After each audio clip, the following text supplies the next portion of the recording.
আসসালামু আলাইকুম, শুভ সন্ধ্যা। সবাই কেমন আছেন? আমরা এখন সবাই চলে আসছি রামপুরায় মেজদার বাসায়। আজকে রাতে হলো মেজদার বাসায় আমাদের দাওয়াত।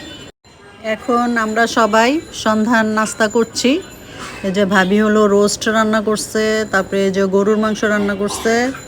এটা কোরবানির মাংস, মাংসর কালারটা হেভি আসছে। আর হলো বোরহানি খেলাম, তারপরে স্প্রাইট খেলাম, আর হলো যে সালাদ। আর এই যে ভাবি পোলাও রান্না করছে, পোলাও খাবো রাতে। এখনও খাইনি। এখন হলো ওই যে রিদারিদি পরোটা খাচ্ছে, ভাবির হাতে বানানো পরোটা মাংস খাচ্ছে রিদারিদি। রোস্টও খাচ্ছে, সাথে রোস্ট আর গরুর মাংস দিয়ে পরোটা খাচ্ছে। আর আমি হলো চা দিয়ে পরোটা খাবো, ভাবির হাতের চা। ভাবি কি চা বানাচ্ছ? চা বসাইছো? ও, চা দাও, তোমার হাতে চা খাওয়ার জন্য বসে যাচ্ছি। বাসায় কোরবানির মাংস রান্না করছি। আমার টুইন্স মেয়েরা খায় নাই, ওদের নাকি ভালো লাগে না, কোরবানির দিন মাংস খেতে পারে না, ওরা পরে খায়।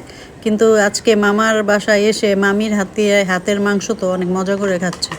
পরোটা দিয়ে ভাবির হাতের গরুর মাংস খাচ্ছে দুই বোন। আর এই যে আমার মেয়েরা সাজছে, ঈদের সাজ ওদের। দুইজন মেহেদি পরছে হাতে, তারপরে আংটি পরছে। এই যে ওদের হাত সাজুগুজু করছে, ঈদের সাজ।